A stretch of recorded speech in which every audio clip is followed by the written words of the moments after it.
How to delete your posts on Instagram. Hi guys, in this video I will show you how to delete your posts on Instagram. It's so easy and quick, so let's jump in. First thing, go to your Instagram and go to your profile. Now this is my profile, and like you see, I only have one post.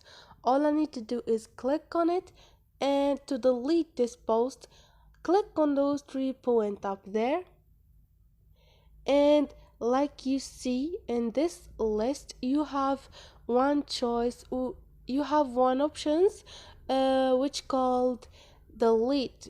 Click on it,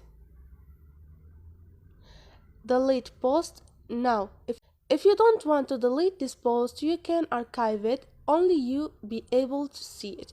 Now you choose if you want to delete or archive this post. I'm gonna click on archive, and you choose to delete this post. So this is it, guys. I hope this video was helpful to you, and if you like the video, don't forget to subscribe and like.